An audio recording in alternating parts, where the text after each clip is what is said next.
नमस्कार द्राक्ष बागायतदार बंधूंनो, मी सागर चव्हाण आपणा सर्वांचं ट्युरा न्यूट्रिशन प्रायव्हेट लिमिटेडमध्ये सहर्ष स्वागत आहे.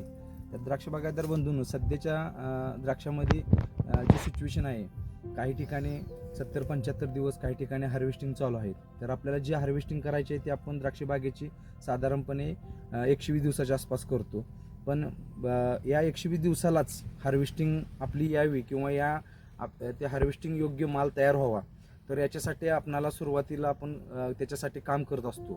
तर गर भरणे, लष्टर चांगली येणे, मालाची टिकवून क्षमता चांगली राहिली पाहिजे आणि ती 120 दिवसा आसपास तो हार्वेस्टिंग झाला पाहिजे. तर त्यासाठी आपण 90-95 दिवशी आपण ट्युरा न्यूट्रिशन प्रायव्हेट लिमिटेडचं पोषक हे किट एकरी 1 किट हे ड्रिपच्याद्वारे आपल्याला वापरायचं आहे. तर हे किट काय करतं तर काम, तर जे आपण काय 60, 65, 70 दिवसा आसपास जो काय द्राक्ष बागेला रासायनिक ऑर्गॅनिक आपण जो काय बेसल डोस घालतो, तर त्याच्यामध्ये फॉस्फरस असेल, काही प्रमाणात फिक्स होऊन राहतं. त्याच्यात थंडीचं प्रमाण मोठ्या प्रमाणात आहे.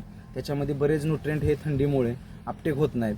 तसेच जी मुळाची जी आपल्या आत्ता जमिनीमध्ये बोधामधील जी घनता आहे ती त्याप्रमाणे जी मुळं आहेत त्याप्रमाणे त्यांची वाढ आणि तसेच अपटेक होत नाही.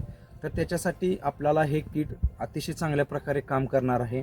जे द्राक्ष बागेला 90-95 दिवसापासून 100, 110-120 दिवसापर्यंत जे लागणारे जे न्यूट्रिएंट आहेत, मुख्य अन्नद्रव्य आहेत, ही या पोषक किटामधून चांगल्या प्रकारे आपल्या द्राक्षवेलीला मिळतात आणि आपल्याला जी काय हार्वेस्टिंग आहे द्राक्ष बागेची त्या टायमिंगला आपल्याला योग्यरित्या आपल्याला ती द्राक्ष बागेची क्वालिटी चांगल्या प्रकारे मिळू शकते. धन्यवाद.